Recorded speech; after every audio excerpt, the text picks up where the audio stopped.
Église qui charismatique quand makambo. Vous avez grâce aux gens papa moka yoka nzambe. Comme on a 50 tout comme le 31 les choses vont s'accélérer. Ba pesanga meno lema. Ba pesanga ba meno ekonda. Ba pesanga ba meno ya bana machombe. Pesanga ameni ya bana 5 kilos. Ce n'est pas une exhortation. Ça, ce n'est pas un conseil, ce n'est pas un souhait. Ça, c'est une prophétie. Comme en année, le 31 décembre, les choses vont se faire avec vitesse.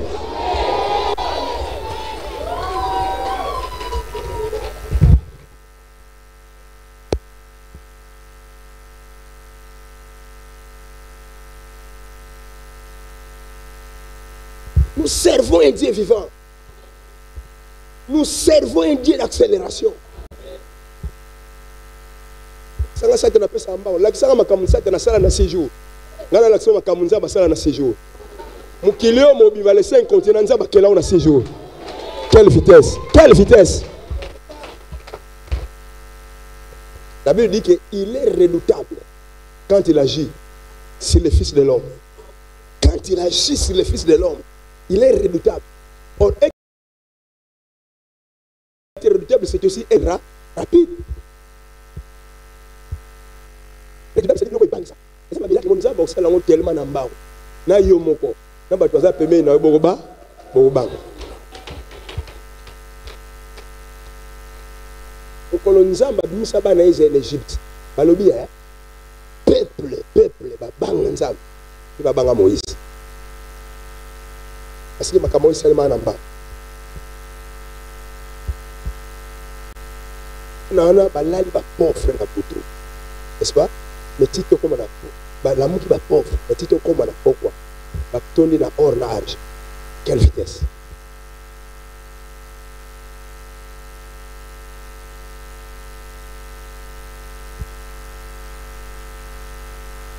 Oh non, Nzambe bien malé, Nzambe, ce qui peut ça que nos humains. Ici, l'accent dans la Bible, c'est pas comment makamboa.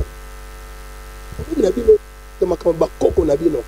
Alboyi na ona église, la vie chrétienne. Oh, c'était vrai, Nzambe, a bien malé. Si on nous a baqué malé, c'est que tu n'es pas bien disposé. Si on nous a baqué malé, c'est que tu n'es pas encore bien disposé. Si tu es bien disposé, tu es déjà prêt. Nous avons baqué malé, peut-être.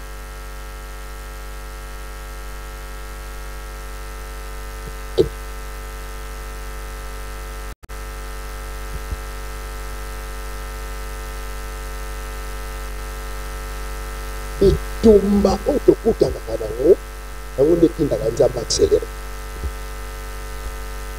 soki Adonija abumbisaka Salomon te c'est pas mais royauté à Salomon il est à la retardé il est seulement na temps normal la processus normal c'est-à-dire que la papa kufa alors pourquoi on fait ce témoignage Adonija tant à se proclamer roi vous allez comprendre une chose. Sa royauté n'avait pas de trône, sa royauté n'avait pas de couronne. Toute vraie royauté, n'est-ce pas? Elle a toujours attaché la trône moko, la couronne moko. Ce que le trône où le roi fallait faire, David ne fait comme un trône.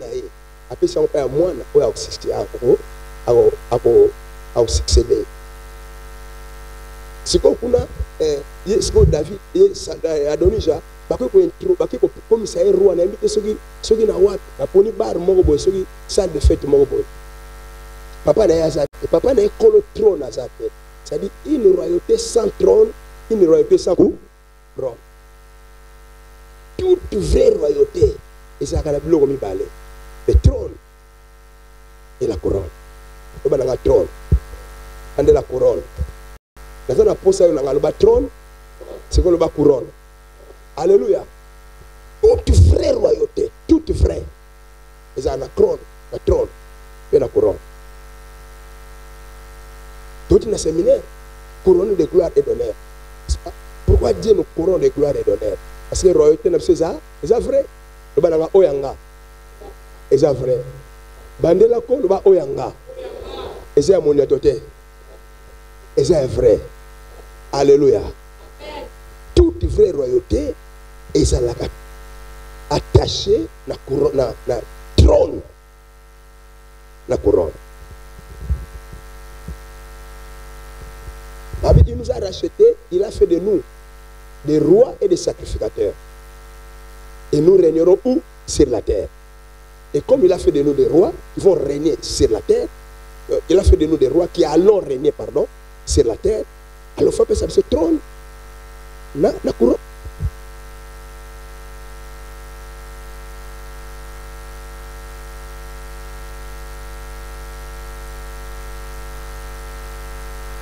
Comme ça, mon roi, il va vendre la trône, il va kamati, il va fouka mise d'abord à tes mafuta, il va vendre la trône, il va kamati couronne, il va tirer pour la moutona. Voilà la royauté confirmée. Comment le séminaire est outil? C'est un séminaire de confirmation. Il y a royauté na yo. Dans le royauté à voisin, il y a yo.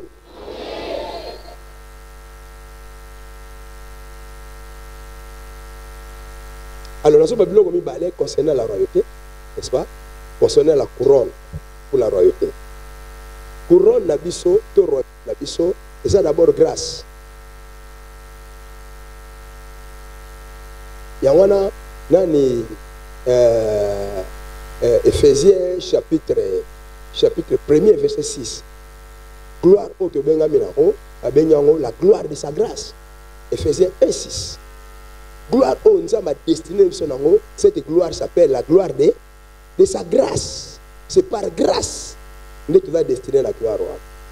La première des choses, elle n'a avancé. La deuxième des choses pour la royauté, la première des choses pour la royauté, c'est la grâce. La première des choses qui fait la royauté dans le royaume de Dieu, c'est la grâce.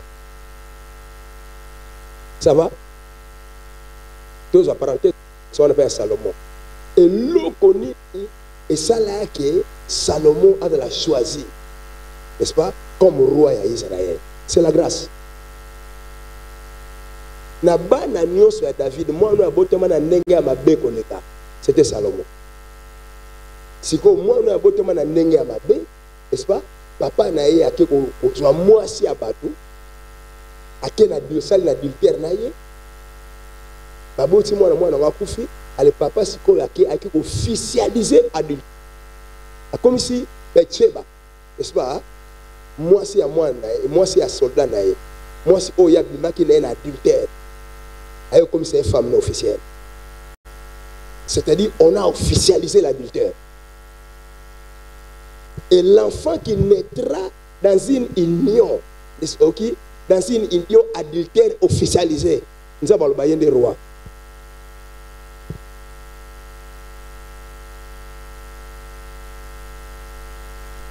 Ça, c'est quoi ça? C'est la grâce. Tu vas discuter, la grâce, ça va ponir. L'église, que j'ai passé à mon côté. Quand vous avez passé mon propre, vous constatez que les faits, vous avez passé propre. Hein? On peut aussi dire que c'est la propre.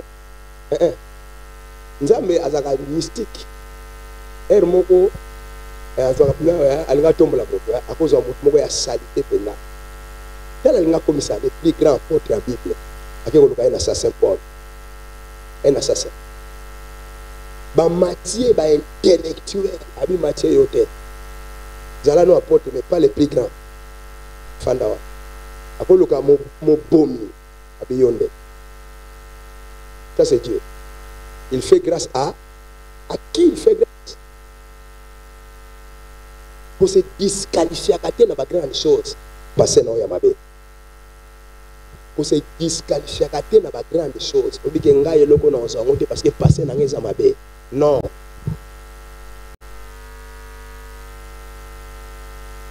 Nzamba bongi sa grandeur na yo avant même banda passer na yo. Wana no bote mité passer na yo o lo bakeza ya mabe na ne salamité. Nzamba chapo na yo.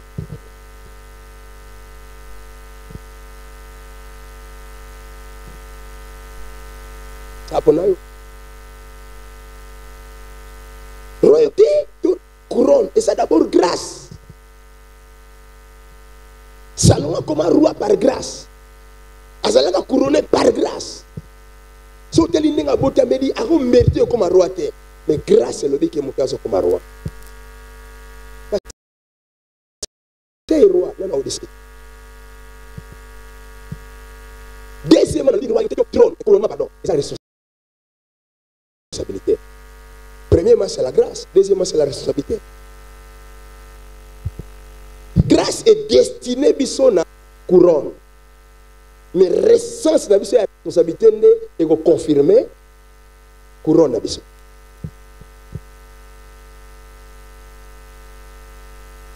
Na vie non ko suka ka grâce.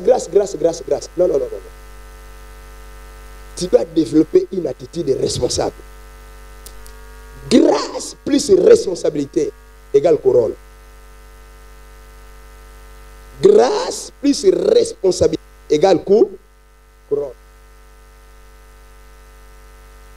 Au cause de la grâce à mon aîné, ce qu'on a sens et la responsabilité, tu manques les couronnes.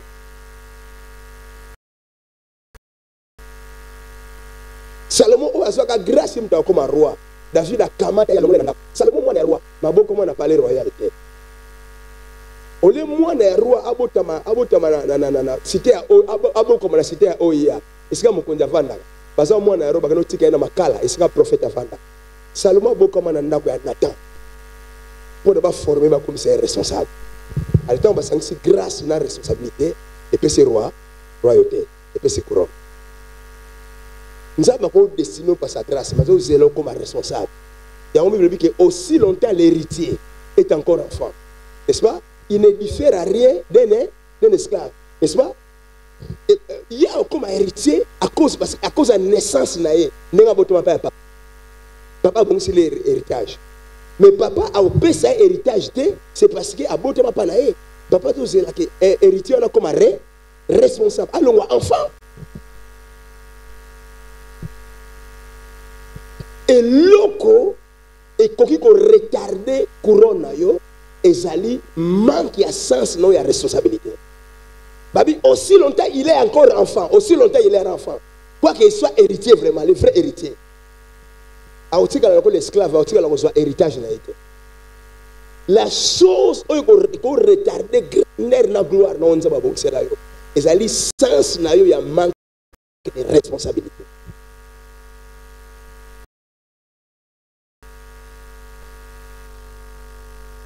Quand tu es cola, à non responsable, tu es cola. Pour que le cola, comme les six ans, c'est maintenant responsable. Pour que ta couronne, pour que héritage, la couronne c'est notre héritage. La royauté c'est notre héritage. La gloire c'est notre héritage. Mais nous avons pas ça bisango, nous avons zela à mon pas ya biso sans arrêt responsabilité.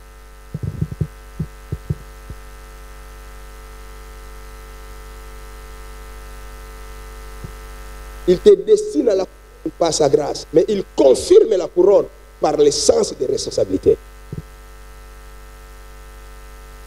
Cesse d'être un chrétien irresponsable. So, aussi longtemps que irresponsable, ma cambia malam, nous avons un retardant. On a dit quand on démo de tel, nous avons habitué à quand on démo. Et là, il fallait kanga esprit à manque de responsabilité. Alors quand il y a des démons, il y a des démons bassin.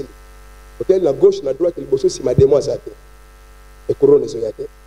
Parce que Dieu te trouve encore irresponsable.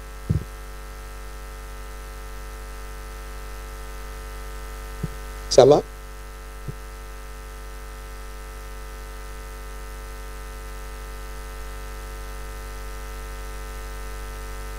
La plupart il y a des locaux où Nzamba Pisabiso, Nzamba Zelaka, Biso doit afficher sens moko, n'est-ce pas, un certain sens de responsabilité.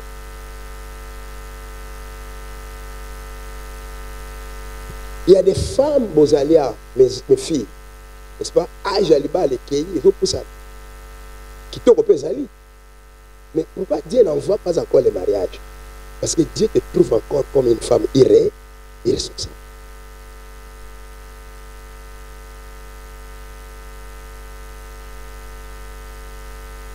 Ça va une femme responsable. Regarde, tiens le mobile. Il y a un mobile à y ma comme ça le papa. Tant qu'on va afficher sans sa responsabilité, Dieu va accélérer les choses. Olima Kamambao. Olima Kamambao. Comme responsable.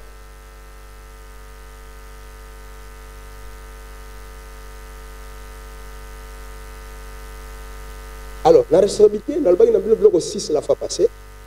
Et nous, on s'est bagarre à 2. La fois passée, on a bagarre 6. Alors, on a fait un peu, et on a eu 6 oyo, on nous a insisté dans ma casse, dans la cœur, il y a un autre. N'est-ce pas? Il y a les mi-balais aussi. La fois passée, on a fait 6. Mais nous, on a touché à mi-balais pour te clôturer ma terre. Premièrement, c'est la responsabilité de la foi. La foi est une responsabilité. La responsabilité de la foi. La foi est une responsabilité. Quand la foi est un choix. Et la foi est une option. Moutunde a ponaka au croire. Moutunde a refusaka au croire. Au croire, c'est un choix. J'ai choisi de croire. Ou bien je refuse de croire. Foi est un choix. Foi est une option. Homme d'apôtre. 12 espions. Batinda Bamba qui nous explorait Cana. 12. Dans Bazongi, 2 ont choisi de croire. 10 ont refusé de croire. Bangoni soit mon réalité ndenge moko bakende nesika moko bakende be mbala moko nzela moko. Mais 10 ont refusé de croire. Mais 2 ont choisi de croire. Donc, foi est un choix.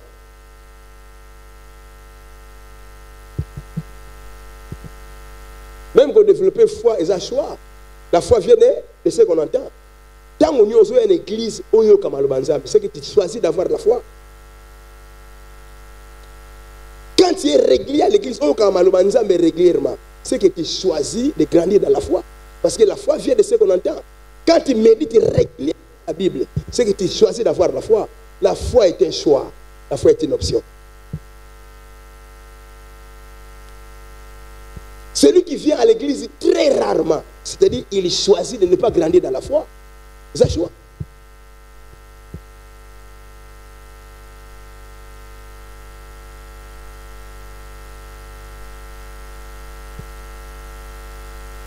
Yesu Bible va disciple na Thomas zate tangu Thomas met la ki abina ondimate. Thomas met abina ondimate na ondimate. Ngaso na tie mu chapité na otika la ondimate. So bo bomanga ngaso bo bomanga bo met kala. Tous allez qui 12 biso 11 tous bisa OK mettre la yake. Kala bozala ka 12 11 ba o bisa OK mettre la yake. Ata ba loka on a une crédibilité. Ata bino ba loka yo. Na vie na bino Pierre Azawana. Pierre a vu ce petit Nima vieux à Outiawa. Abiwaya, vieux aux hommes colons. Mais les Cambos au banana ont dit ça, il a choisi de ne pas croire. La foi est un choix.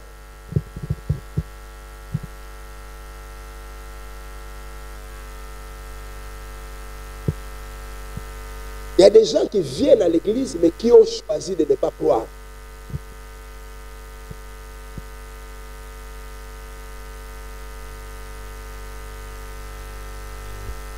Quand tu choisis de ne pas croire, il doit regretter le vie.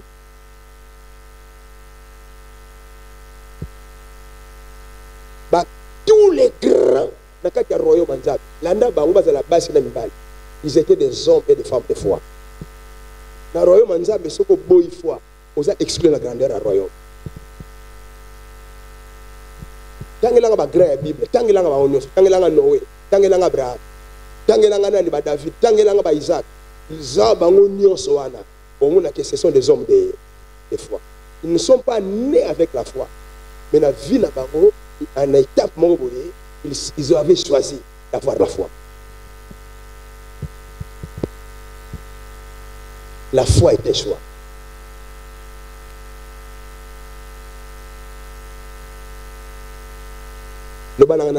J'ai choisi la foi. Encore. Encore. Encore. Le banc malamuko, Et le comme na bonde là pendant le bango bien.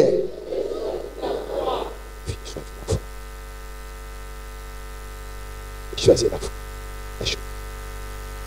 Yesu otambula likola mai. Akokuta ba disciple nyonso na kati ya boîte. Yesu likola mai. Il y a un seul disciple au Seigneur, si c'est toi, permet la tambola. Donc il a une foi. Azomona ke no yepe azondima ke ya tambola likola mai. Oh nous soit tikala ba mekata mkete. Jean le binga la ko mekata. Bana nanga batika. Hein? Otika Yesu atambola. Otika ye atambola. Pierre abiwaya. Ngape fona tambola. Maître, si c'est toi, n'est-ce pas? Permet que naïa. Vous avez le choix. Ok? Yesu ye moka tambola na mai par choix. Et Pierre oye pa benga ka tambola na mai par choix. Obi ke Yesu tambola na mai par choix. Papa te mtatinda ka Yesu tambola na mai. Yesu agina ba disciple na ye. Mambo kote la boîte boken. Article sans boîte. Donc il lingo ba kazo ki décision kende sans boîte. Pas que ne dikola ma mai. Choix. Abisi binomo kende nga article bo. Mais vieux yo to kende na boîte eza moko. Atini so to kende ya otam sandenge ni. Abi tali binote. Binomo kende. Tango bana na ba koti na boîte ba kei. A tourner pa papa. Abi papa. Yalingi mokili ba kenga na za mwana yo. Na ye na zo onction ya otambla de la mai. Papa lui comme tu l'as choisi na pesi onction wana. Petit kende. Nzamba opesa pour ce que tu choisis. À chaque moment que tu exprimes la foi devant Dieu, et pas un Nzambe foi où tu exprimer, et pas un Nzambe c'est ton choix, c'est le choix que tu as exprimé. Foi na yo ezali expression ya choix na yo. Ami Nzambe. Yesu aponi atambola likola mai. Abisi papa le bina opesa onction. Otambola likola mai. Ala kende atambola likola mai. Pierre peut baza na boîte, Pierre pa binga penali na tambola. OK? Yesu abi lokolo poni yango. Eza foi na mte poni yango. Yaka petit yaka. Amona bina Pierre ka.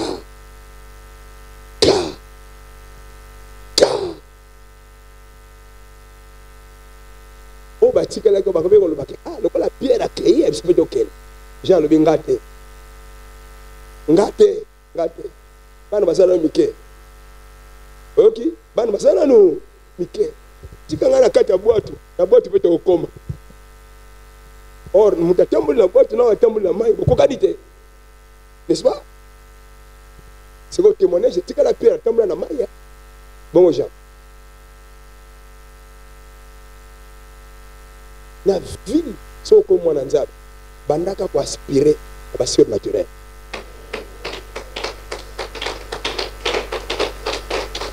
Quand tu as coffré dans le domaine de la naturalité, coffré dans le domaine de la naturelle. Naturel, les alliés pour la batamoukil. Mon seul sir naturel, c'est pour distinguer, bah, oya moukilina, oya Nzambe.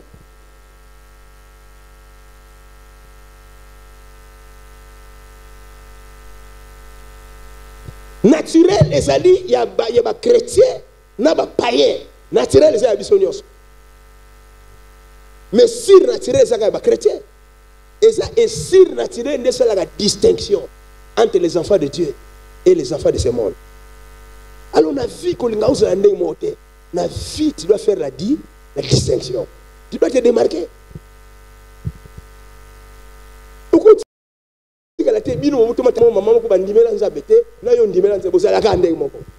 Non. Voilà, le christianisme n'est pas. Le christianisme, c'est la différence.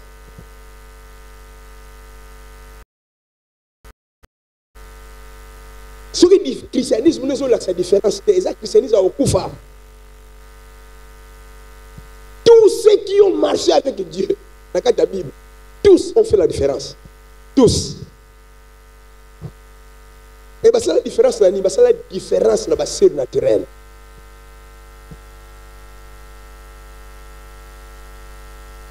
Comme si on boit comme on a liboula balio ba kufate. Ça c'est la différence. Et ça on boit comme on a liboula moto ba kufate. C'est la différence. Et tous, c'est la différence, ce sont les enfants de Dieu. Foi, la foi est un choix. Donc, au clair, on a soupa. Choisis de croire.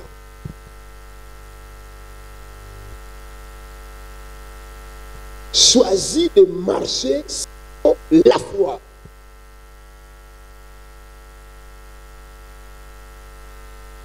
Nous ne marchons pas par la vie, mais nous marchons par la foi.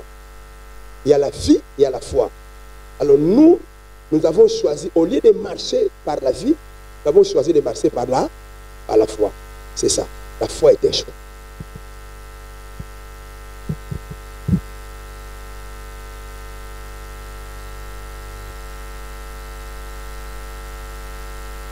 Aussi, Abraham l'a Lot. Il ne faut pas qu'Abraham, n'est-ce pas? Lot a préféré choisir ce que les yeux voient. Abraham a choisi là où il ne voyait rien. Il est en poni, ma petite y avait. Ça c'est la vision charnelle. Et c'est qu'il y a un koufa. A perdu moi si a perdu nan. Si on a ça l'inceste, choix charnel là. Et Abraham a poni mboka kana et l'eau comme la terre. C'est le choix avec foi et par la foi. Et mboka ya pona qui trace l'eau comme la terre. C'est ce pays qui va devenir le pays où coule le lait et le miel.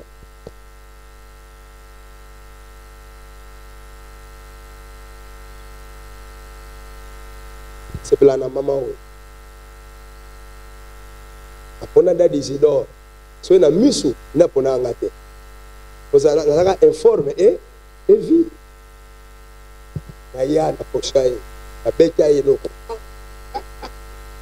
Abi mère na linyo na bala yo. Ça ne l'autre même mettre ça terre. Aponeva. Ça c'est la foi. C'est la foi. Les Simanango, à Canada, à France, à un moment où on a décidé de faire la société. Partout dans le Kenya, on a bien d'ailleurs.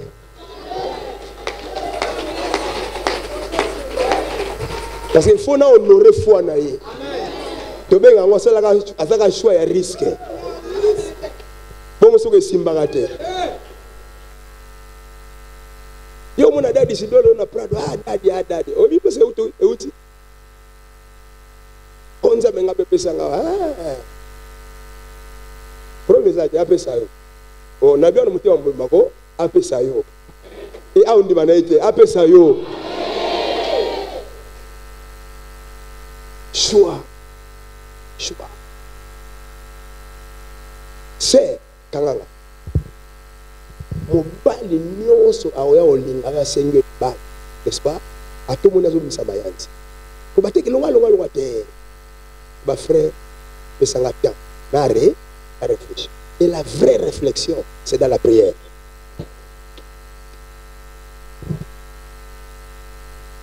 Vraie réflexion no kono tuna batute batwa ba frère wana o batwa longa mayenze mais ça te lobby ba o décourager maman aussi a tuna bat balanga c'est que comme kate mutu ana sa ndelo te musane ba jeune a okondisa yo atuna mutu te keno ibisa akono d'ailleurs kutavanga na ya nzambe sa ibisaka ye ya wana atuna mutu te asalika ba caprice basalaka o pesanga tana réfléchir ça azaki déjà na réponse na munoko abini sanga mero ini sanga bon temps azonga na ndako nzamba gangele abi o menga sina ibisayo pourquoi obini sa misali nanga nzamba blamba ya bana onela après une semaine avec Dieu abi dengisco abi volonté nzambe salma ngabi te yebisanga wito no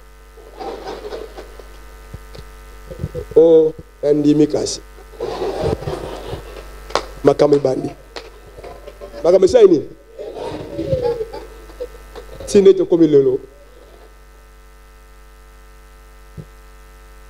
tellement choisi, tellement accepté à la foi. Ce que zongi na mbula na songa na yepa na nga benga na nga. Ouais, ils ont tout. Ils ont malchance, ils ont malchance. Alléluia. Foi. Et donc, l'autre, c'est la vie. Et l'autre, ça Abraham, le lait et le miel, c'est la foi. Foi.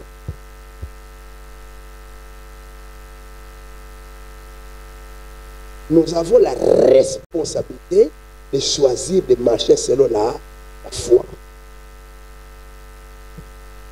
Oh, nous sommes pour la foi. Soukanango, parce que couronné de gloire et d'honneur. Amen. Deuxième responsabilité, on a une simba, c'est la responsabilité d'aimer Dieu. La responsabilité à Olinganzam. Vie chrétienne est fandie dans ma cambo mi bade. On dit melanza bena Olinganzam. Nion se dogo sa la vie chrétienne, sembi ma bloco mi bale. On dit melanza be Olinganzam. On dit melanza beza fondement de la vie chrétienne. Olinganza beza finition de la vie chrétienne. On dit melanza beza fondement de la vie chrétienne. Et olinganza beza finition. Parce que l'architecte basalia, parce que l'ingénieur basalia, c'est le fondement. Et l'autre a mis balai, c'est la finition. Fondement, et ça la force en dehors. Finition, c'est la beauté en dehors. La vie chrétienne, il faut la force et la beauté et ça. La foi, c'est la force. N'est-ce pas? Aimer Dieu, c'est la finition, c'est la beauté. N'est-ce pas? Et ça la makasi et puis ça la kito. Les choses. La foi fait la force de la vie chrétienne. Tandis que l'amour, aimer Dieu, c'est la finition qui fait la beauté de la vie chrétienne. Nous avons besoin à la destinée de la chose, il y a malade. Des choses que l'un n'a pas vu, l'oreille n'a pas entendu, des choses qui ne sont pas montées au cœur de l'homme, des choses que Dieu a préparées pour qui? Pour qui? Des choses que Dieu a préparées pour ceux qui l'aiment. Ceux qui l'aiment.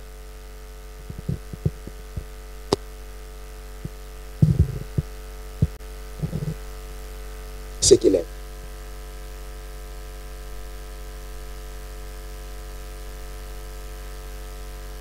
La vie chrétienne dans le royaume, il y a des choses où nous avons pas ça pour ceux qui croient.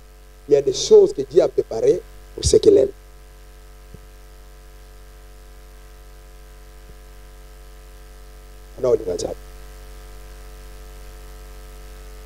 Alors, na biso siko bolinga nzambe, kolinga nzambe.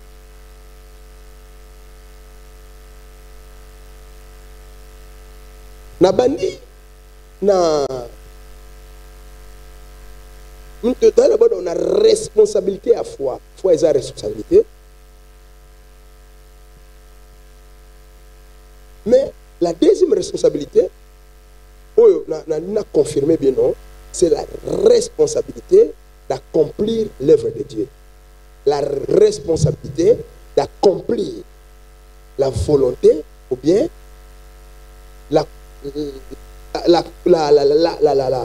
c'est la responsabilité d'accomplir la volonté ou bien l'œuvre de Dieu.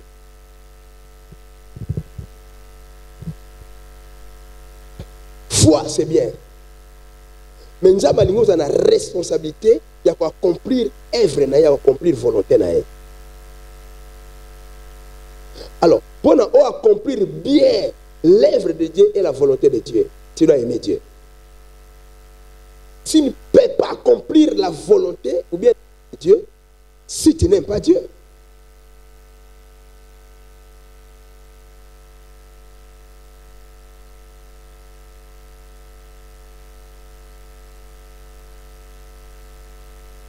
Tu ne peux pas accomplir l'œuvre de Dieu ou bien la volonté de Dieu si tu n'aimes pas Dieu. Parce que comme ça la volonté en Nzambe peut accomplir l'œuvre en Nzambe, Et ça, le moment peut-être. Il faut l'inganza pour nous remplir.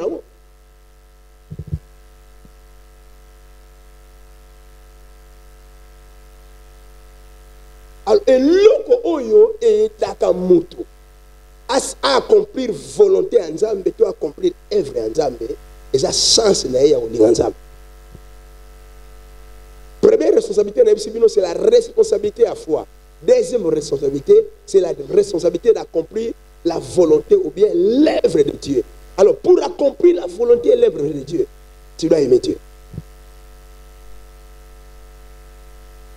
Tu dois aimer Dieu. Tu as la volonté en Zambé. Tu as accompli ça œuvre en Zambé. Ce qu'on l'a dit, bien. Ils aimaient Dieu. Ils avaient aimé Dieu. Ils avaient aimé Dieu.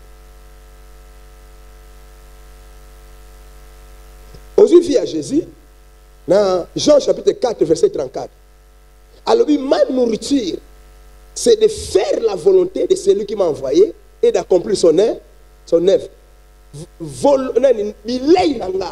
Et ça dit, accomplir volonté à Moutou à Tininga et puis accomplir œuvre.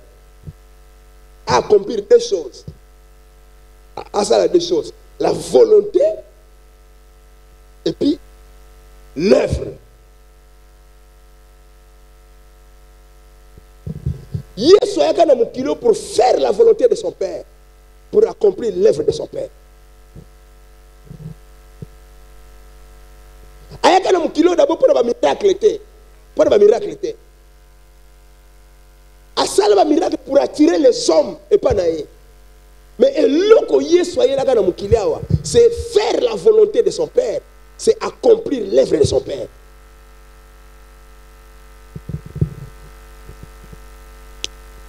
Nzamba Salsanga. Hébreu, chapitre combien? 10e. Alléluia.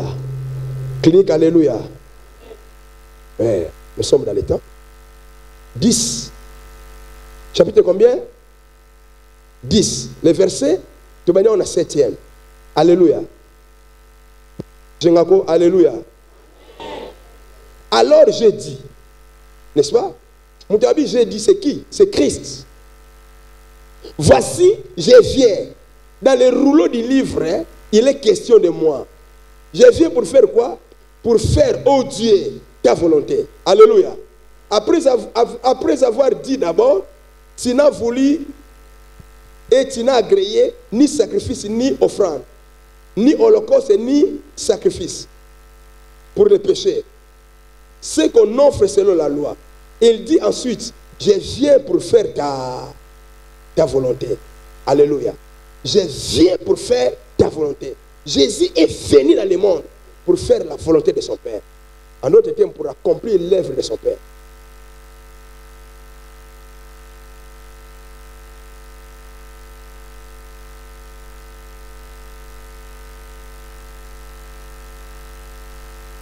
Au moins dans Jean chapitre 17, Jean 17, 4 à 5.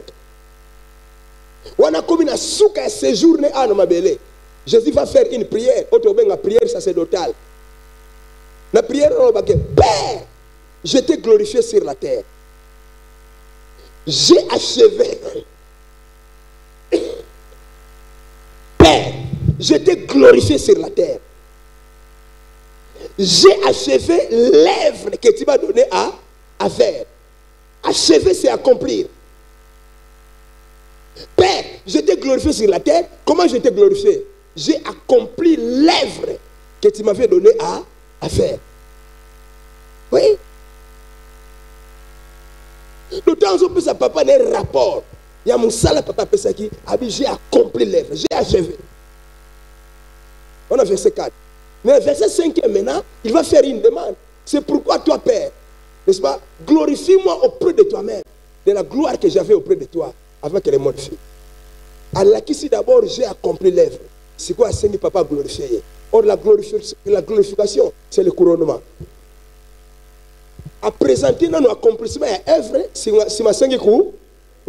Mais si tu as une couronne, sans que tu aies accompli l'œuvre. Et qu'il y a des...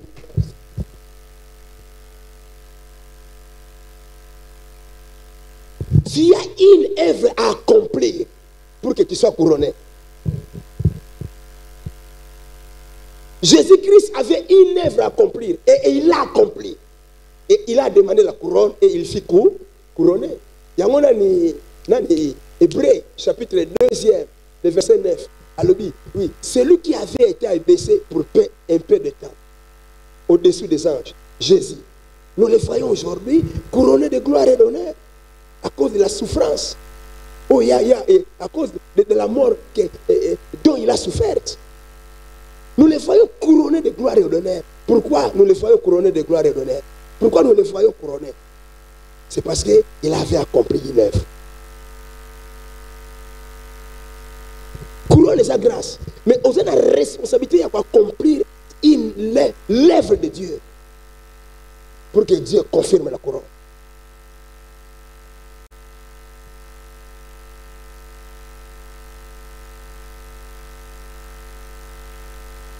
Nous devons être une église responsable. C'est-à-dire une église qui accomplit l'œuvre de Dieu. Tout enfant de Dieu qui n'accomplit pas l'œuvre de Dieu est un enfant de Dieu irresponsable. Couronne ça y est, ça destiné la couronne, mais pour vivre en haut, c'est un problème. Jésus a d'abord présenté l'œuvre qu'il avait accomplie et ensuite Jésus a demandé le couronnement. Et sans hésiter, il ne faut pas couronner.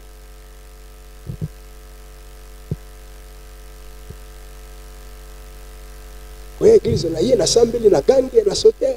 Et puis, il y a une c'est l'irresponsabilité. Il y a des choses à accomplir dans l'œuvre de Dieu.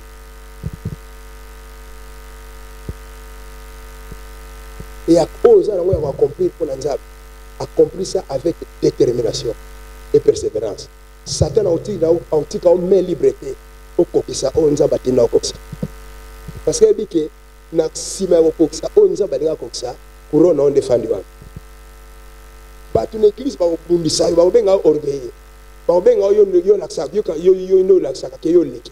Yo no laksa ke tout cela ba za ko combattre yo parce que tu es tenté d'accomplir l'œuvre, n'est-ce pas, de Dieu qui t'amène à la couronne, bien au couronnement. Il y a un moment dans l'église, les gens qui servent Dieu dans la profondeur, ça combattre.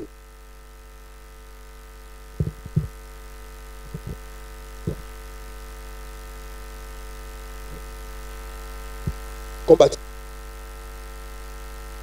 C'est Satan la lignité. Parce qu'il y a un qui va accomplir la couronne de fin de semaine. Satan la lignité la ordinaire. Satan a beau à la couronne.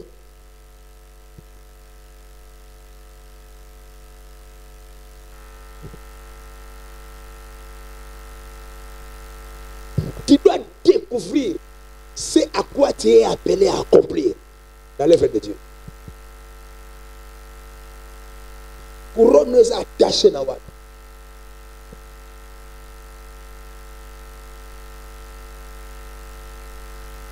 Et je me suis un peu choqué, mais et là, c'est la passion de ça. N'est-ce pas? Nous sommes malades. Il faut pas passer les boum. Et ça les passe. Et si maintenant je suis malade, il y a des gens qui sont dans l'église, après qu'ils sont dans l'église, ils ont senti qu'ils sont accueillis. Et dans l'église, ceux qui ont longué l'église, nous sentons vraiment que non. N'est-ce pas? Nous manquons l'eau. À cause de ça, accompli ça.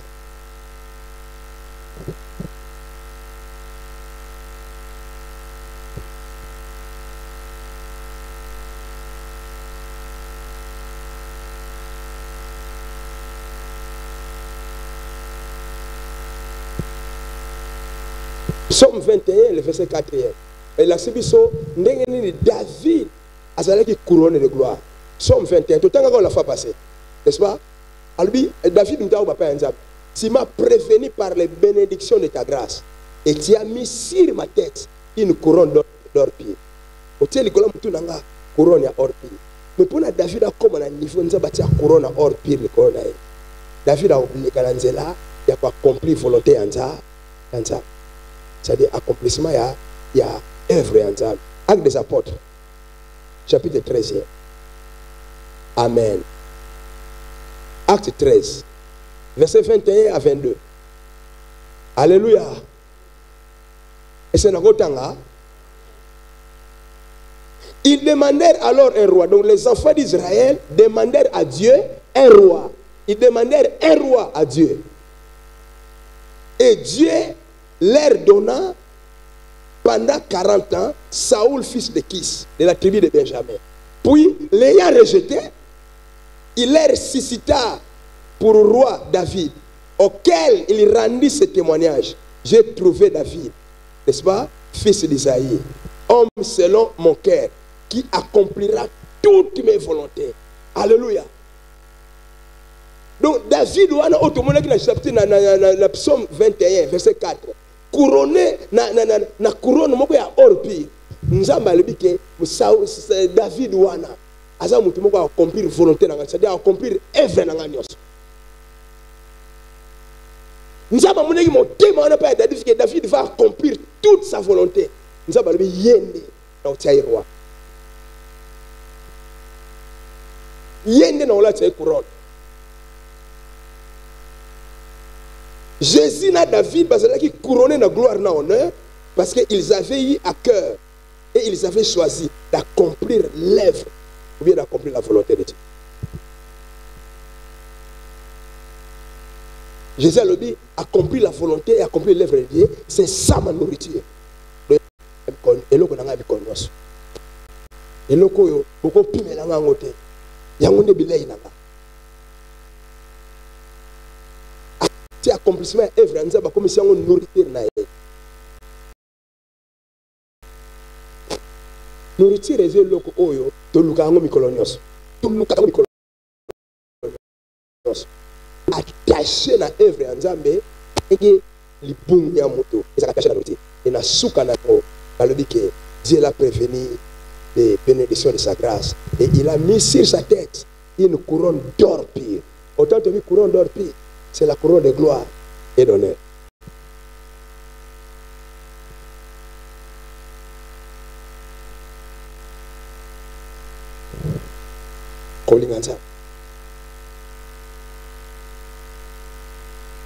Jésus accomplit la volonté de Dieu, il accomplit l'œuvre de Dieu. Et Nzambe a couronné. Qu'est-ce qui pousse Jésus à accomplir l'œuvre de Dieu? C'est parce que Jésus aimait son Père. Jean chapitre 14, verset 31. Jean 14, 31. Si on presse à sortir sur mon écran.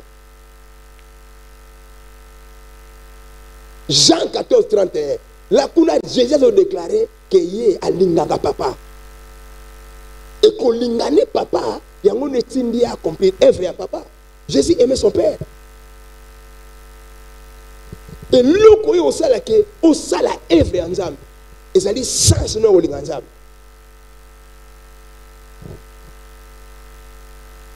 Jean 14, verset 31.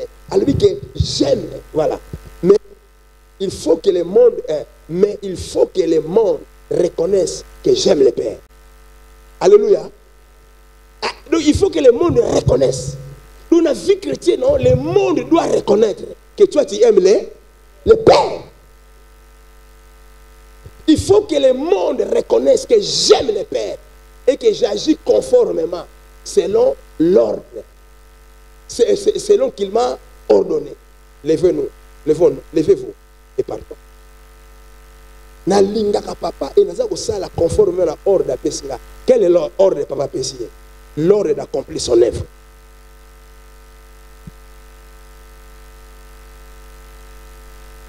La vie de Jésus était caractérisée dans bolingo nzambe. Bolingo na lingela ki nzambe yango netinda ki ye accomplir l'œuvre de Dieu. Peut-être que ye akosala la volonté nyonso ya nzambe. Moko ya ba qualité David azalaki nango. David aimait Dieu. Psaume 18. Psaume 18, le verset 2. David a dit j'aime l'Éternel, ma force. Na linga nzambe azama kasina. David aimait Dieu.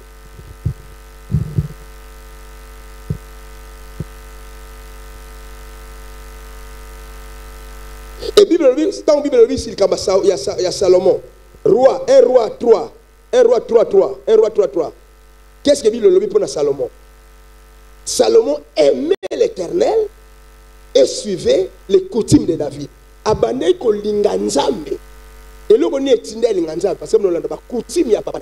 Donc on linganzambe c'est qui coutume ya David et bon année Salomon à la nuit.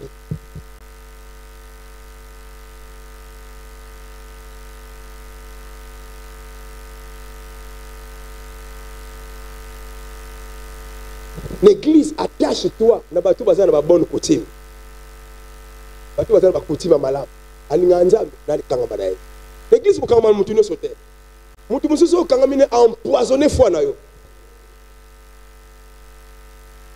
Non là ba témoigner ba magicien ceux ba ténèbres. Ceux qui ont le foi de plus foi na yo a coquilloter. Il va maintenant utiliser ton entourage. Tout ça, entourage, ils ont déjà, à côté, ils vont s'infiltrer, ou bien, à outil de l'homme, ils vont permettre. Moutouana a été pour l'aider, il est venu détruire ta foi. Il est venu empoisonner ta foi. Ça, c'est ce que les ténèbres fait. David a linga kinzabe, ko linga nzabe, c'est qui coutume à David. À la tiki là au moins dans Salomon. Et Salomon fut intronisé. Biloko mi balé ce que Satan a parvenu à paralyser la vie nayo, c'est qu'à paralyser le destin nayo. Ta foi en Dieu et ton amour pour Dieu. Des choses. Et là que c'est destiné nayo, gloire na ona couronne nayo. Biloko mi balé. Ta foi en Dieu et ton amour pour Dieu. Et biloko Satan a linga bomba na vie abatu yangwana. Arboma on bala mogote. Arboma progressivement. Moni azo boma on sent que yo se rendre compte que biloko na mi balé Satan azo bomba. Et loko oyo et comme ça mutu éveillé soko salé loko moko brutalement à comprendre que mutu alinga sala loko mais loko nous sommes là malembe n'est-ce pas? On doit se rendre compte que va saler loko. Alors ça Satan a son salé loko ba ben la vie akende malembe et un vrai voleur, c'est pas pour avoir un andako. Ah oui, $100, $100,000 dans la montée. Aux gens bon bien là, nous ben d'aga 500. Nous bien y a bien de 500. Qui n'a souka ma campagne pour ça la compte. Vous comprenez que aïbaki $1 million. Malembe. Le diable agit comme ça. Et l'eau qu'on sur la valeur diable, hein, c'est ali vertu, valeur. Oh Jésus sangi ça on anzam. Oh diable alinga bon, hein, Satan ok. Lembe malé.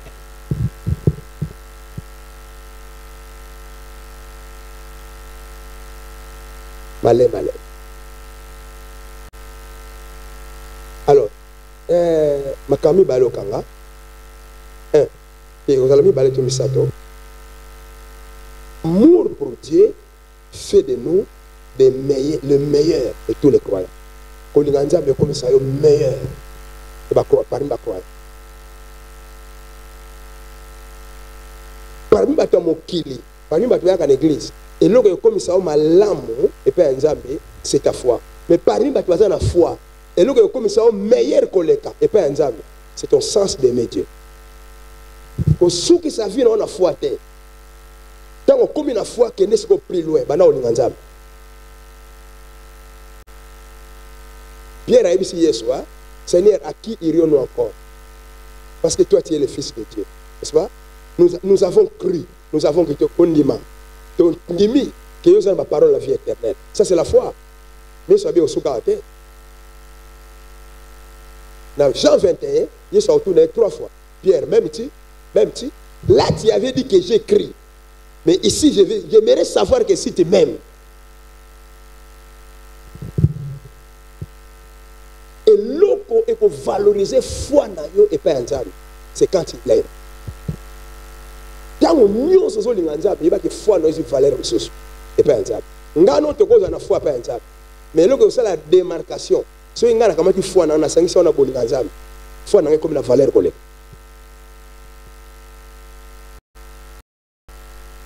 On peut cause na foi ma casse mais nzaba zo banga opambola. N'est-ce pas? Abina pambola on n'a pas embolé par cause de foi. Mais tant que toi, il pas me makasa au kimanga. Mais l'eau que ça, la Kenzaba longoli réserve. A pas molona ni sonza ba moni kozo lingae. Si mon colon Nzamba a réalisé que yo a tapé sur avion au tika été, Dieu sera prêt à passer au nyos.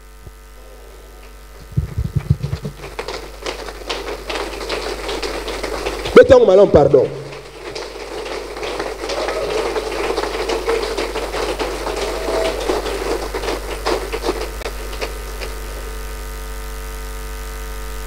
Foi est comme ça au meilleur. Nous avons comme meilleur. Est-ce que vous voyez que la couronne, c'est pour les meilleurs? N'est-ce pas? La couronne a battu sauter. Il y a des athlètes qui sont là. Les athlètes qui seront couronnés, ce sont les meilleurs athlètes. L'équipe qui sera couronnée, c'est la meilleure équipe. Couronne des meilleurs. C'est toi-même qui vas te rendre meilleur. Et mon quoi, comme son meilleur, quand tu vas développer le sens de commencer à aimer Dieu.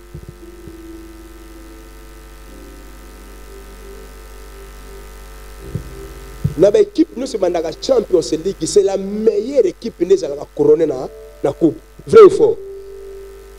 Vrai ou faux?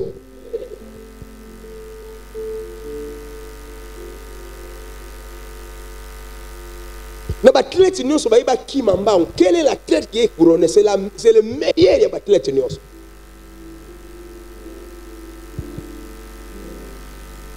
Et l'eau comme ça est meilleur et pas un zam, c'est ta foi.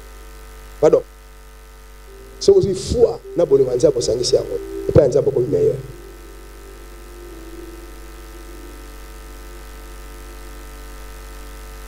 David, on nous a ponaki. On bébé a bloqué un zam. Zam a commissaire. David a linga pona, nzam a linga pona David. Il y a un témoignage que Dieu a rendu sur David. Quand on a atteint Saoul, atteint Samuel, abike no yebisa Saoul ke na longoli bokonzi na ye. Samuel aye akepa ya Saoul abina longoli bokonzi na yo. On te donne 1 Samuel chapitre 15 verset 28. 1 Samuel 15 28. Aibisi Saoul que Nzambe a rejeté, a déchiré la royauté na yo.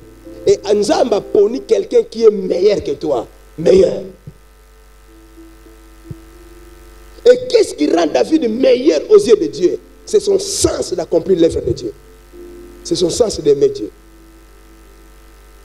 Et c'est ce David-là, à la couronner, la couronne hors pays. Parce que Dieu l'a trouvé meilleur. Tanga yango eza Bible na yo tanga yango 1 Samuel chapitre 15 le verset 28. So presque ça ba ki mbangu nesi batele nga okala. Ça ba lobi na ya za meilleur. Na trouver mutu moko za meilleur ko le kayo. Ale kende. Yo kende mutu wana nda olata couronne. Bazwa couronne ba royal ba boto lango apesa on pa la vie. Parce que a développé vie, il a voulu être meilleur. Pour ça la meilleure pensée c'est quand il lève jusqu'au point d'accomplir son œuvre, la totalité. Nous avons jugé au meilleur. Tout le monde est aussi ma œuvre. Tu as des choses à accomplir dans l'église. Tu as des choses à accomplir dans les royaumes. Tu as des choses. Tu as des choses. Samuel lui dit, l'Éternel déchire aujourd'hui, déchire-toi la royauté d'Israël. Et il la donne à un autre qui est meilleur que toi.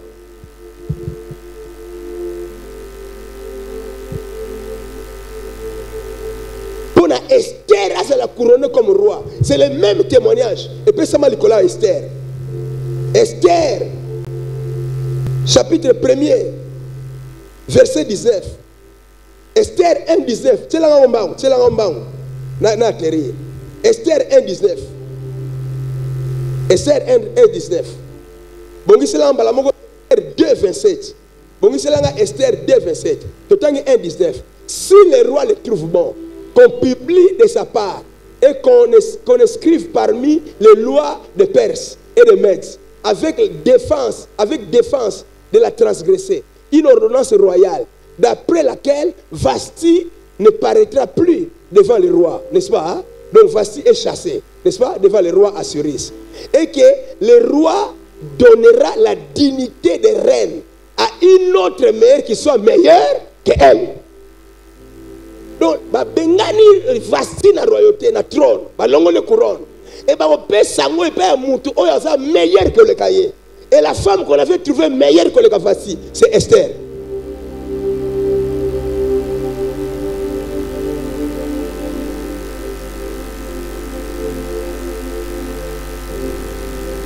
Oui, grâce, grâce, grâce. Mais il y a une chose, la grâce. La grâce nous enseigne à aimer Dieu. Grâce au Nzamba Salio, ce que Tindio Linganzamba était grâce à sans valeur.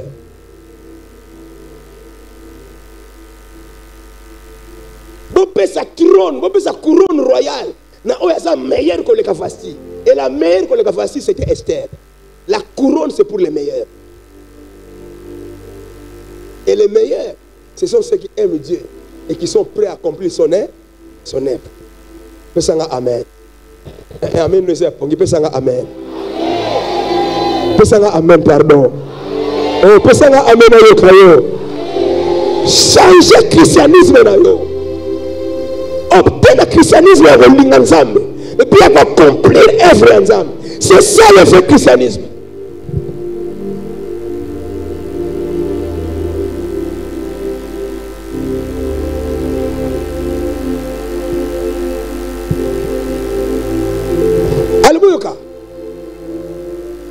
Apocalypse, chapitre 2 et chapitre 3.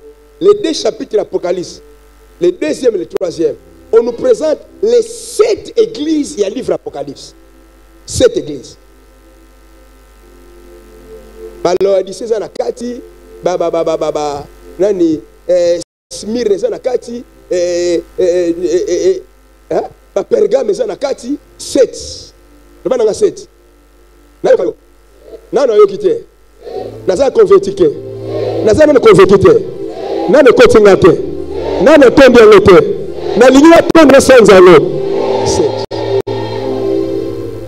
Parmi les 7 églises où Apocalypse a présenté Bisso, la meilleure des églises, c'est Philadelphie. Philadelphie, c'est l'église sans reproche. L'église de ce Tikali, mais ce que j'ai contre toi, ce que j'ai contre toi.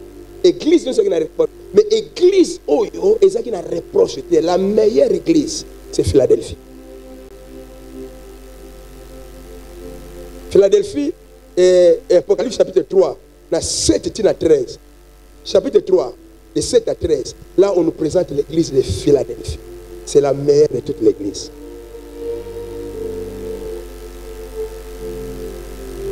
Et quand Dieu parle de cette église, Dieu se présente comme le véritable.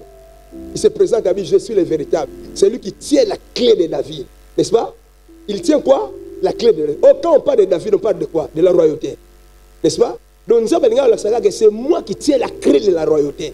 Pour nous couronner, il faut ngana fungola. Dans la royauté, nous avons fungola la royauté na yo. Et ça t'as bota oté. Et ça va nous faire famille na oté. Nous avons fungola la couronne na yo. C'est Dieu. Na yo kamen nango. Baki ça ngo bien. Ça au moins le vieux refimba. Alors c'est lui qui tient la clé de David. Ça dit, quand on parlait de David, on parle de la royauté. Ngam la simi fongo la royauté. Fongo la royauté na Isabelle Nzambe. Et alors lui kamu ko na ozongelango, alors lui kamu baba et alors lui na garde, retiens ce que tu as, afin que personne ne prenne ta couronne. Bomba eloko zanango. Bomba eloko zanango pour muta so couronne ote. Donc j'ai compris que muta ko usape couronne yo. Loba nanga oyanga. Nayo ka oyanga. Danga makasi ne ka voisin loba oyanga. Muta ko so note. Bandela oyanga. Azala ndoki. Azala nganga. Azala marabu. Akoso oyanga te. Bandela makasi ba oyanga. Etikali yanga. Loba ba kota mbetenge. Baki ne pas basakata. Baki ne pas bapende. Pour ne pas botter oyanga. Oyanga. Mutawazanga zate. Eza na butu. Eza na moi. Eza na ndapu. Eza na balabala. Oyanga. Mutawazanga zate. Oya pesa na limona. Asa oyanga. Tende tanate.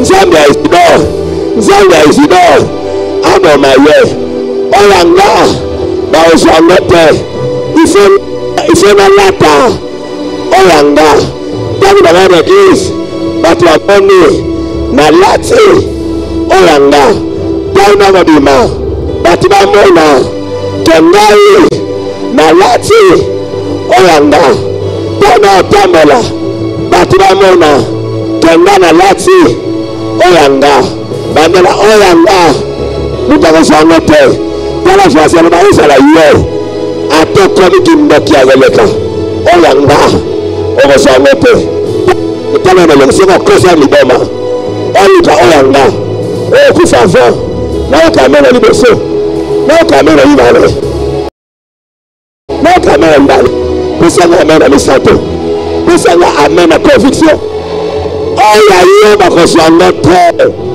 oya yo bakosangote, oya yo bandoki bakosangote, oya yo bademo bakosangote, pesanga amen ya kake aloba. Retiens ce que tu as, retiens ce que tu as. Et l'on connaît le Philadelphie, faut abattre là. Et l'on connaît Philadelphie, c'est là qui n'a pas abattre là. C'était l'amour pour Dieu. Le mot Philadelphie signifie amour fraternel. Combo Philadelphie lingo ba bolingo yako linga bandeko. Oh, doye biango. Avant mta linga ndeko, il faut linga nza. Eza bolingo nzambe neti na sito linga ba. Mutu nyonso na vie azo yina oseka yina nzambe. Mutu nyonso na vie no alinga ka oteseka linga nzambe te. Toko yeba ke no mutu alinga nzambe na nzela ko linga ba. Philadelphie signifie amour fraternel. Bato balinga kabandeko. Oh polo linga ndeko fo bana olinga nza. Donc particularité église à Philadelphie balinga nzambe. Yango babisi bongo bomba eloko bozanango. Babomba orte babomba argenté. Balubomba bolingo ya nza. Ganga makasi babomba bolingo ya nza. Nzambe. Bolingo nza babomba kango. Bolingo nzeba bomba kango. Bolingo nzambe babomba kango. Soko bombi yango to obungisa yango. Alléluia. Alléluia. Alléluia. Il y a une église, il y a une église.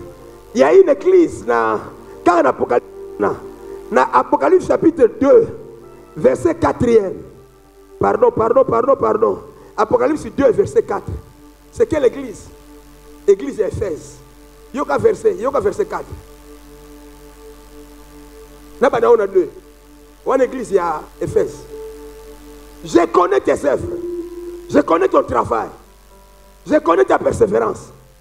Je sais que tu ne peux pas supporter les méchants. Et que tu as éprouvé ceux qui se disent apôtres et qui ne le sont pas. Et que tu les as trouvés menteurs. Que tu as de la persévérance. Et que tu as souffert à cause de mon nom. Alléluia. Tu as souffert à cause de mon nom. Et que tu ne l'as pas renié. Onyo kami na komo nanga. Otikala wanga na komo nanga ite. Pesanga amen wana. Mutanga zali aboyi ko wanga na nzaba pesanga amen wana. Et que tu n'as pas renié. Tu n'as pas renié mon nom. Et que tu ne t'es pas lassé. Verset 4. Mais ce que j'ai contre toi, c'est que tu as abandonné ton premier amour. Tu as abandonné ton premier amour. Notre premier amour, c'est Dieu. Ok. Baton bali. Akanzambe comme na place mo baboyi na bango nzambe wana. Mais pour baboyi nzambe abandonner nzambe. Bakene o mamale malé. Tu as abandonné ton premier amour, pas le deuxième. Ils ont gardé le deuxième amour, ils ont gardé le troisième amour, mais ils ont abandonné le premier.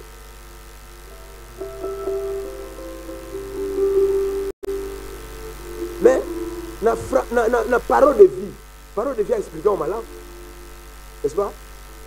Pour nous dire, ce que je te reproche, n'est-ce pas? C'est que tu ne m'aimes plus comme au début. Ozo linganga de sisuke lokola ne bande. C'est elingo loba. Ozo lingangai, ozo lingano ngai.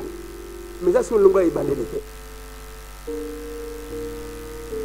Donc Dieu fait une comparaison ni bolingo oyo batu balingaka ene bande. Na bolingo bako lingela siko. Nza ba comprendre que ça suit en autre. Bazo lingana bango ye, ni ba olinga sur lokola ne bande lete. Donc est-ce que ça que na longoli bango bolingo? Non non non non. Azu bolingo ma lembisi yango, a longoli yango ndenge zaki ne ba e bande. Ça que na so linga boma eloko valeur na bina yo. A longola mbala mote. A boma ma lèvre.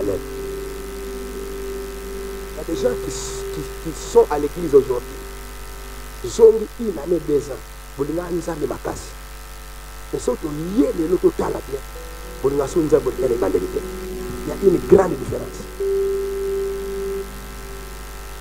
Ça Dieu n'aime pas ça. Il y a ce que j'ai contre toi, contre.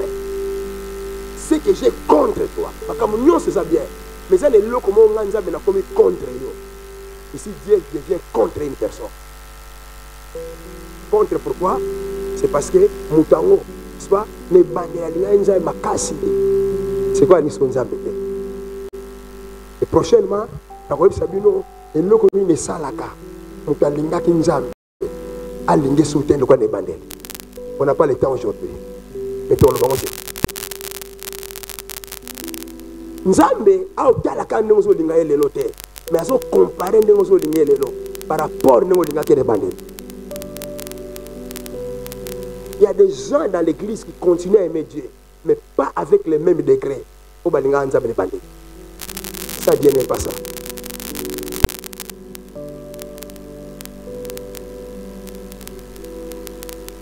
Vous savez que ma classe de ma camanza m'excuse ça.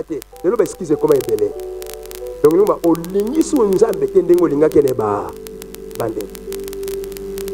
Ça Dieu n'aime pas ça. Tu as abandonné ton premier amour. Donc comment tu places à liboso? On peut se faire un makaba mukele. Nga comment tu zong singa na deuxième. Et loko Nzamba boya na vie na yo. On peut se faire deuxième place. Et loko sous Nzamba boya na vie na première place pour te ba mi balé. Nzamba linga la première place et puis la première place on a zalaye. Église, yo zonge la bolunga nza. To linga yende to linga kene bande. Et na ko linga to sa la volonté de to accomplir œuvre na ye. Et na ko accomplir œuvre na ye de to za la couronne.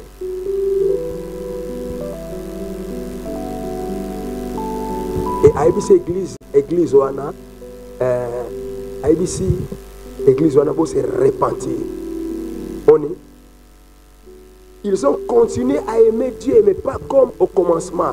Alenza batindi ba on a repentance. So batindi ba repentance c'est parce que basala ki ndumba non. Avec les consoter. Il y a un signe de repentance. Donc quand ça la repentance c'est là mutu ba kangi na pété. Quand tu ne peux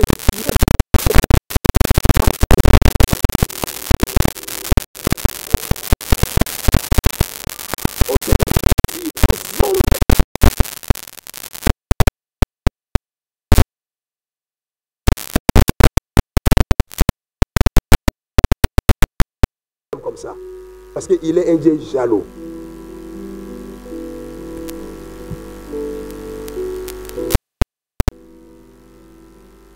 Olingi Nzambe, to zongili bolingo to yaki nongo ya Nzambe wana. Si matea nanga.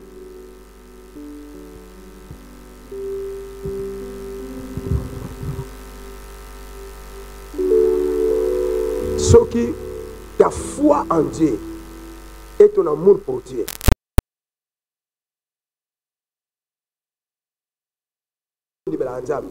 Tu vas maintenant produire une vraie louange, une vraie adoration. Louange à solo et na motema moto limeli nzambe na moto alingi nzambe. Adoration à solo et na motema moto alingi nzambe andimeli nzambe. Dans l'ito na louange moko ya makasi une église or.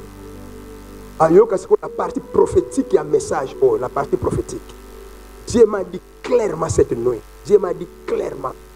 OK? Il est présent dans cette église de manière extraordinaire.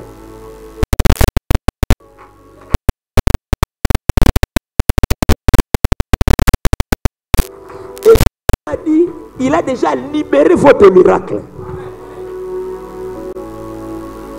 Dieu m'a dit, il a déjà libéré votre gloire. C'est quoi? Alobi nanga eloko etika le panabino, vous louez, vous adorez makasi. C'est alors que vous allez vivre cette gloire. Vous allez vivre cette grandeur. Vous allez vivre ces miracles. Les miracles sont là. est là. Et le Dieu qui nous couronne, le Dieu qui a le pouvoir de nous couronner, il est dans cette église. Amen, pardon. Il est dans cette église. Amen, wana. Asa l'église, on peut s'en amen, wana. Asa libanda, asa l'église, on peut s'en amen, wana. Asa l'église, asa libanda, on peut s'en amen, wana.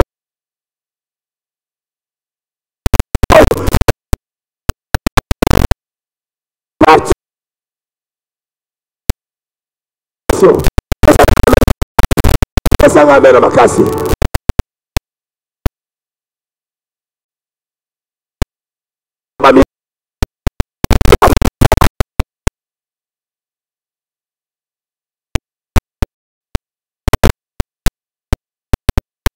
Ezana mutawaza ndaku na awa.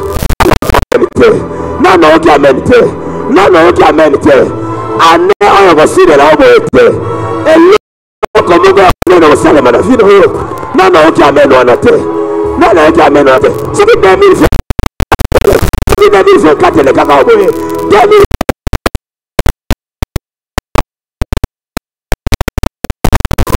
Tagamena kanda. Pesa ngamena kake. 2025 on a commencé. Année on a versé là. Il faut aller comme ya elembo. Et ça le manafina yo. Il faut aller comme ya munene. Et ça le manafina yo. Il faut aller comme ya kosekisa. Et ça le manafina yo. Il faut aller comme ya kokamusa. Et ça le manafina yo. Pesa ngamena liboso. Pesa ngamena.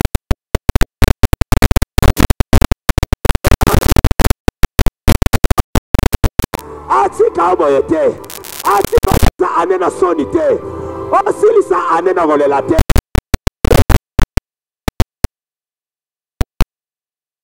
Sa ane mutuli kolo. Pesa ngamela liboso. Pesa ngamela misato.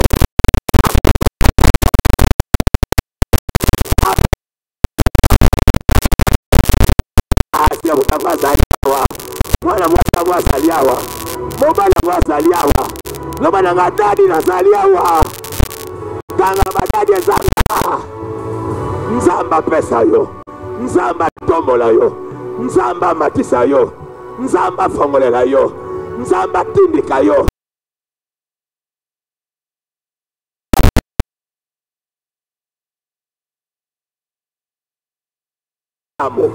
Yawa fula yo. Yawa fula yo. Yawa fula yo.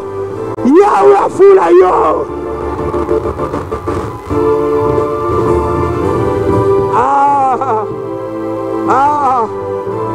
Bata mokili.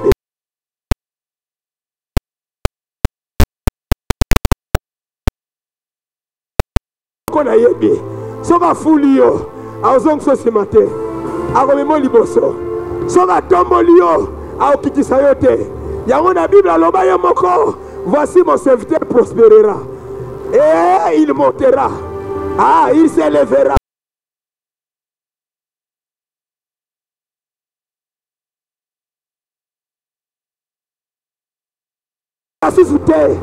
Soki tata no kitaka yoko kitate.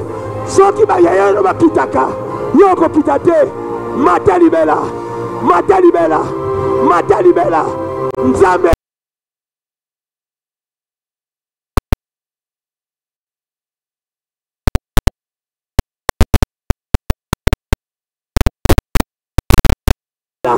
Olongo la gloire. Ozongo na soni. Nzamba double gloire na yo. Nzamba double gloire na yo. Amen ma de gloire. Na yo côté de gloire. Yamba miracle na yo. Yamba miracle na yo. Yamba miracle na yo. Mande rebo. La rebo. Soukate. Viens.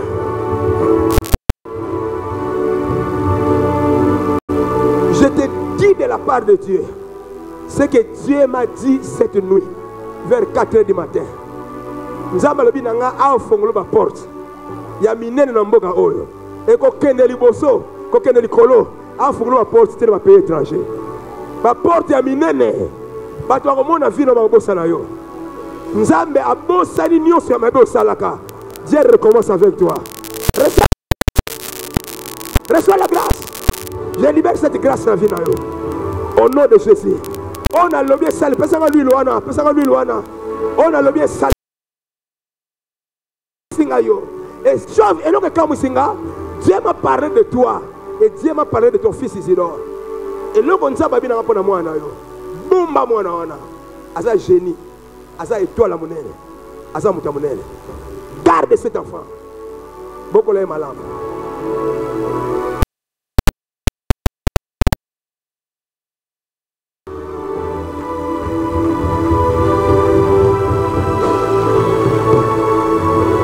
Makambo nzamba le père papa oyo asala ngona vie na yo. Et après ça nga mène le ma.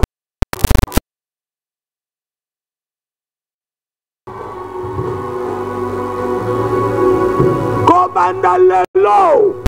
Fina. Connexion ya minene ye. Ba connexion ya malonga ye.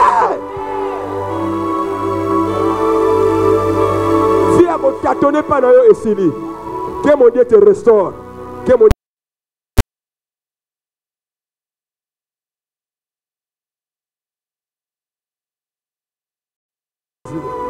Commençons à célébrer. Commençons à célébrer.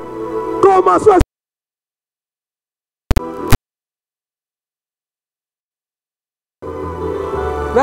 célébrer. J'aurais besoin de 5 minutes d'adoration avant Nazo sa micro. Ah, Nazo Kaoté, Nazo Kaoté.